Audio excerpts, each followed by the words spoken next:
हम पढ़ रहे थे perimeter and area, chapter 6, class 6, Ganita Prakash, page number 132, figure it out.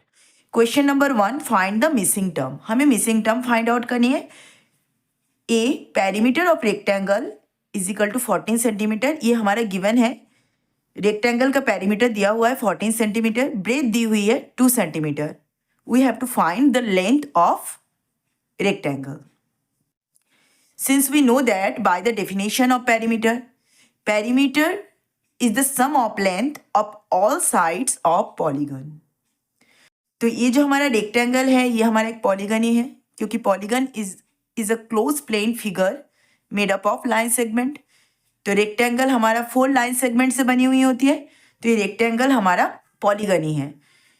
तो हमें क्या फाइंड आउट करना है? लेंथ फाइंड आउट करना है, किसका? रेक्टेंगल का। Since perimeter of rectangle is equal to 2 into length plus breadth. हम जानते हैं हमारा पेरीमीटर के फॉर्मूले से ये क्लियर है, perimeter of rectangle is equal to 2 into length plus breadth. तो पेरीमीटर ऑफ रेक्टेंगल हमारा गिवन है, क्या दिया हुआ है? 14 centimetre. 14 is equal to 2 into length. Length क्या दिया हुआ है? ये हमारा अननोन है। लेंथ प्लस ब्रेथ क्या दिया हुआ है? 2 सेंटीमीटर। 14 इज इक्वल टू 2 के बाद हमने ब्रैकेट यूज किया, यहाँ पर कोई भी साइन नहीं है, मीन्स यहाँ पर मल्टीप्लीकेशन की साइन होती है। 2 into L means 2l plus 2 into 2 means 4। Bracket के बाहर हमारा 2 है, तो 2 का मल्टीप्लीकेशन ब्रैकेट के अंदर l से भी होगा और 2 से भी होगा। तो 2 into L 2l, 2 into 2 is equal to 4। Clear हो गया? देखिए लेंथ हमें फाइंड आउट करना है, और हम जानते हैं कि जिसे हमें फाइंड आउट करना होता है, जो हमारा अननोन होता है, जिसे हमें फाइंड आउट करना होता है, वो हमेशा इक्वल के लेफ्ट साइड में होता है। इस l को हमें लेफ्ट साइड में लाना है। जो 2l प्लस 4 है, इसको हम लेफ्ट साइड में लेकर आएंगे। 2l plus 4 is equal to 14। इस इक्वेशन को हम इस तरह लिख सकते हैं। ऐसा हमने क्यों किया? क्योंकि जो हमारा अननोन होता है, जिसको हमें फाइंड आउट करना होता है, उसे हम हमेशा इक्वल के लेफ्ट साइड में लिखते हैं। 2l is equal to 14। देखिए 4 किस में है? प्लस में है। जब ये इक्वल के राइट साइड में जाएगा तो ये माइनस हो जाएगा। इक्वल के लेफ्ट साइड में हमारा 4 था जो प्लस में था। जब हम इस 4 को इक्वल के राइट साइड में लेकर जाएंगे तो ये माइनस हो जाएगा। This implies that 2l is equal to 14 minus 4, we get 10। This implies that l is equal to क्या आएगा? देखिए कि 2l के साथ मल्टीप्लीकेशन में है। जब इस 2 को हम इक्वल के राइट साइड में ट्रांसफर करेंगे तो ये डिवाइड में चला जाएगा। यही है हमारा ट्रांसपोज ऑफ नंबर्स का रूल्स। अगर इक्वल के लेफ्ट साइड में कोई नंबर प्लस में है, तो जब उसे हम राइट साइड में शिफ्ट करते हैं तो वो माइनस में हो जाता है। अगर वो माइनस में है और उसे राइट साइड में हम शिफ्ट करते हैं इक्वल के, तो वो प्लस में हो जाता है। अगर इक्वल के लेफ्ट साइड में जो नंबर है वो हमारा मल्टीप्लिकेशन में है और उसे हम इक्वल के राइट साइड में शिफ्ट कर रहे हैं, तो वो डिवीज़न में हो जाएगा। और अगर डिवीज़न में है और उसे इक्वल के राइट साइड में ट्रांसफ़र कर रहे हैं, तो वो मल्टीप्लिकेशन में हो जाएगा। तो 2 इंटू एल था, तो 2 को हमने जब इक्वल के राइट साइड में ट्रांसफ़र किया तो ये हमारा डिवीज़न में हो जाएगा। तो 10 डिवाइडेड बाई 2, इसको कैंसिल करते हैं। 2 1 जा 2, 2 5 जा 10।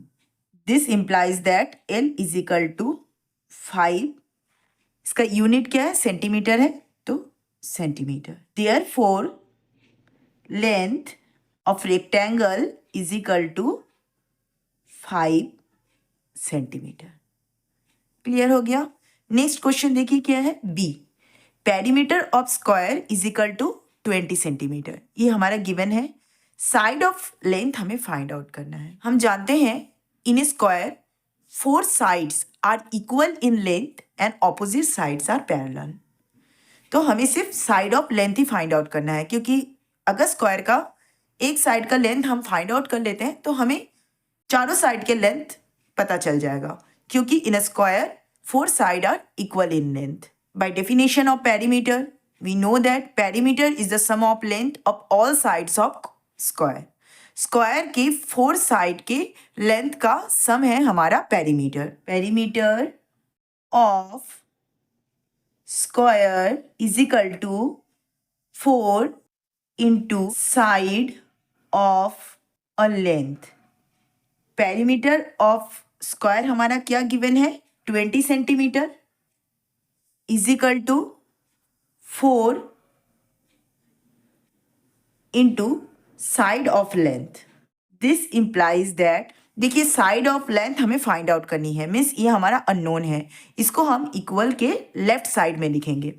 तो हम इसको इस तरह लिख सकते हैं 4 into side of a length is equal to 20.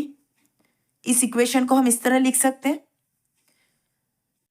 This implies that side of length is equal to 20. देखिए 4 मल्टीप्लीकेशन में था, अब ये जब इक्वल के राइट साइड में जाएगा तो ये डिवाइड में हो जाएगा. अब इसको कैंसिल कीजिए, 4 1 जा 4, 4 5 जा 20.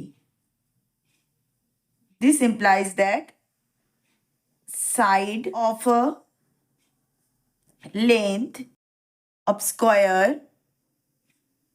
is equal to 5 centimetre. यही हमें फाइंड आउट करना है. सी, देखिए क्या दिया हुआ है, perimeter of rectangle is equal to 12 metre दिया हुआ है, लेंथ दी हुई है 3 मीटर, हमें ब्रेथ फाइंड आउट करना है. ये भी वैसे ही फाइंड आउट करेंगे जैसे हमने ए फाइंड आउट किया था. Since perimeter of rectangle is equal to 2 into length plus breadth. Perimeter of rectangle हमारा given है, क्या है, 12 metre is equal to 2 into length plus breadth. तो लेंथ हमारा दिया हुआ है 3, ब्रेथ हमें फाइंड आउट करना है. ये यहाँ 2 के बाद कुछ नहीं है, मीन्स ये मल्टीप्लीकेशन में है. 12 is equal to 2 into 3 plus B. जब हम इस ब्रैकेट को ओपन करेंगे तो 2 के साथ हमारा 3 भी मल्टीप्लाई होगा और 2 के साथ हमारा b भी मल्टीप्लाई होगा. क्लियर है? तो 2 into 3 plus 2 into B. Clear हो गया? This implies that 12 is equal to 2 into 3 6 plus 2 into b, इसको हम 2b लिख सकते हैं. अभी मैंने कहा कि ये b जो है ये हमें फाइंड आउट करना है, मीन्स ये अननोन है, इसको हम इक्वल के लेफ्ट साइड में रखेंगे. तो इस इक्वेशन को हम किस तरह लिख सकते हैं, 6 plus 2b is equal to 12 लिख सकते हैं इस तरह. This implies that 2b is equal to 6 हमारा प्लस में है, जब इक्वल के राइट साइड में हम उसे लेकर जाएंगे तो 6 हमारा माइनस में चेंज हो जाएगा. 12 minus 6. This implies that 2b is equal to 12 minus 6 we get 6. This implies that, देखिए 2b मीन्स 2 इंटू b. जब ये 2 हमारा इक्वल के राइट साइड में जाएगा तो ये डिवीजन में हो जाएगा. b is equal to 6 upon 2. 2 1 जा 2, 2 3 जा 6. This implies that b is equal to 3 metre. तो हमारा ब्रेथ क्या आया, therefore breadth of rectangle is equal to 3 metre. यही हमें फाइंड आउट करना था. हमारा नेक्स्ट क्वेश्चन है, a rectangle having side length 5 centimetre and 3 centimetre is made using a piece of wire.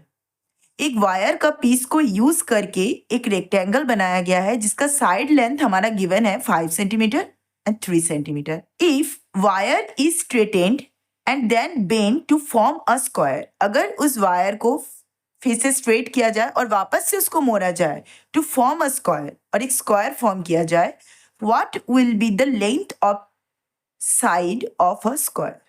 तो उस स्क्वायर का साइड लेंथ हमें फाइंड आउट करना है। क्लियर हो गया क्वेश्चन? सॉल्यूशन देखिए क्या दिया हुआ है हमारा क्वेश्चन में कि एक वायर का पीस को यूज करके एक रेक्टेंगल बनाया गया है जिसका साइड लेंथ है 5 सेंटीमीटर और 3 सेंटीमीटर। तो गिवन हम लिख लेते हैं क्या है, given side length of rectangle is equal to 5 centimetre and 3 centimetre. तो हमें सबसे पहले रेक्टेंगल का पेरीमीटर फाइंड आउट करना है। क्यों? क्योंकि perimeter is the sum of length of all sides of rectangle. Rectangle के चारों साइड के, आउटर बाउंड्री के चारों साइड के लेंथ का सम होगा हमारा पेरीमीटर। और जो हमारा रेक्टेंगल का पेरीमीटर होगा वही टोटल लेंथ होगा किसका? वायर का, क्योंकि इस वायर इसको यूज करके ही इस रेक्टेंगल को बनाया गया है। तो जो रेक्टेंगल का पेरीमीटर होगा वही हमारा टोटल लेंथ होगा वायर का, right? Since wire is used to form rectangle with sides 5 centimeter and 3 centimeter. So, total length of wire is the perimeter of rectangle. Since wire is used to form rectangle with sides 5 centimeter and 3 centimeter. Wire के एक piece का use करके rectangle बनाया गया है जिसका side length है 5 centimetre and 3 centimeter. So total length of wire is the perimeter of rectangle. जो हमारा रेक्टेंगल का पेरीमीटर होगा वही हमारे वायर का टोटल लेंथ होगा। तो सबसे पहले हम क्या फाइंड आउट करेंगे? Perimeter of rectangle. Therefore, perimeter of rectangle is equal to 2 into length plus breadth is equal to 2 into length हम 5 सेंटीमीटर को मान लेते हैं प्लस ब्रेथ हम 3 सेंटीमीटर को मान लेते हैं, is equal to 2 into 5 plus 3 8 is equal to 2 into 8। यहां पर कुछ भी नहीं है, मीन्स मल्टीप्लीकेशन का साइन है। 8 टू जा 16 सेंटीमीटर। 16 सेंटीमीटर हमारा क्या है? पेरीमीटर ऑफ रेक्टेंगल है। तो जितना हमारा पेरीमीटर ऑफ रेक्टेंगल है वही हमारा वायर का टोटल लेंथ है। मीन्स हमारा वायर का टोटल लेंथ कितना है? 16 सेंटीमीटर है। अब क्या बोला है क्वेश्चन में? If wire is straightened and then bent to form a square. अब इसी वायर को वापस से स्ट्रेट किया गया और उसे फिर से मोड़ा गया और मोड़ कर क्या फॉर्म किया गया? एक स्क्वायर फॉर्म किया गया। तो ऑब्वियस है जितना हमारा रेक्टेंगल का पेरीमीटर होगा वही हमारा स्क्वायर का पेरीमीटर होगा। क्यों? क्योंकि हमने स्क्वायर बनाने के लिए भी वही वायर का यूज किया है जिसका यूज हमने रेक्टेंगल को बनाने में किया था। वायर का टोटल लेंथ हमारा कितना आया? 16 सेंटीमीटर आया। तो वही हमारा स्क्वायर का भी पेरीमीटर होगा। Since this wire is used to form square, therefore perimeter of square is same as the perimeter of rectangle। क्योंकि रेक्टेंगल बनाने के लिए जिस वायर का यूज किया गया था उसी वायर का यूज वापस से स्क्वायर बनाने के लिए भी किया गया और वायर का टोटल लेंथ हमारा कितना आया? 16 सेंटीमीटर। तो पेरीमीटर ऑफ स्क्वायर भी हमारा कितना होगा? 16 centimetre. Therefore perimeter of square is equal to perimeter of rectangle। क्योंकि रेक्टेंगल बनाने के लिए जिस वायर का यूज किया गया उसी वायर का यूज स्क्वायर बनाने के लिए भी किया गया और वायर का टोटल लेंथ हमारा आ गया 16 सेंटीमीटर। इसीलिए perimeter of square is same as the perimeter of rectangle. तो पेरीमीटर ऑफ रेक्टेंगल हमारा कितना आया था? 16 सेंटीमीटर। तो 16 सेंटीमीटर ही आया हमारा पेरीमीटर ऑफ स्क्वायर। अब हमें फाइंड आउट करना है साइड लेंथ ऑफ स्क्वायर। हमारा जब पेरीमीटर फाइंड आउट हो गया स्क्वायर का तो हम इजीली साइड लेंथ भी फाइंड आउट कर लेंगे। Since we know that perimeter of square is equal to 4 into side length of square और पेरीमीटर हमारा क्लियर हो गया 16 सेंटीमीटर, तो साइड लेंथ भी हम फाइंड आउट कर लेंगे। Now we have to find side length of, therefore perimeter of square is equal to 4 into side length of square. तो perimeter of square हमारा कितना आया 16 centimetre is equal to 4 into side length of square. देखिए हमें side length find out करना है तो उसे हमें इक्वल के लेफ्ट साइड में रखना होगा. तो इस इक्वेशन को हम कुछ इस तरह लिख सकते हैं 4 into side length is equal to 16. This implies that side length, देखिए 4 मल्टीप्लीकेशन में है, जब ये इक्वल के राइट साइड में जाएगा तो ये डिवीजन में चला जाएगा 16 अपॉन 4. 4 1 जा 4, 4 4 जा 16. Therefore side length of square is equal to 4 centimetre. हमारा नेक्स्ट क्वेश्चन है question number 3. Find the length of third side of a triangle having a perimeter of 55 centimetre and having two sides of length 20 centimeter and 40 centimeter respectively. Means since we know that triangle is made up of 3 line segments, means 3 sides, and out of 3 sides the length of 2 sides are already given 20 centimeter and 40 centimeter. We have to find the length of third side of triangle. पहले हम लिख लेते हैं कि हमारे पास given क्या है. क्या हुआ है हमारे पास perimeter of triangle is equal to 55 centimetre. Perimeter of triangle is equal to 55 centimetre. ये हमारा गिवन है. और क्या गिवन है length of 2 sides is equal to 20 centimetre and 14 centimetre. We have to find length of third side of triangle. तो हम मान लेते हैं length of third side of triangle is equal to x centimetre. ऐसा हम late करते हैं. Let length of third side of triangle is equal to x centimetre. अब हम कौन सा फॉर्मूला अप्लाई करेंगे क्योंकि हमारे पास यहाँ पर गिवन क्या है पेरीमीटर ऑफ ट्रायंगल. तो हम पेरीमीटर ऑफ ट्रायंगल का फॉर्मूला अप्लाई करेंगे. क्या होता है हमारा perimeter of triangle. Perimeter of triangle is equal to sum of length of all side of triangle. Since perimeter of triangle is equal to sum of length of all sides of triangle. Length of 2 sides are already given. क्या था वो 20 centimetre plus 14 centimetre. और third length of third side को हमने x let किया था x centimetre. Perimeter of triangle is equal to क्या था 55 सेंटीमीटर. दिस इंप्लाइज दैट देखिए x हमारा क्या है अननोन है. अननोन को हम इक्वल के लेफ्ट साइड में लिखते हैं. तो इस इक्वेशन को हम कुछ इस तरह लिख सकते हैं 20 plus 14 centimetre plus x centimetre is equal to 55 centimetre. कुछ इस तरह हम लिख सकते हैं इसको. This implies that 20 plus 14 34 plus x is equal to 55. This implies that x is equal to 55 minus देखिए 34 हमारा यहाँ प्लस में था. जब ये इक्वल के राइट साइड में जाएगा तो ये माइनस में चेंज हो जाएगा.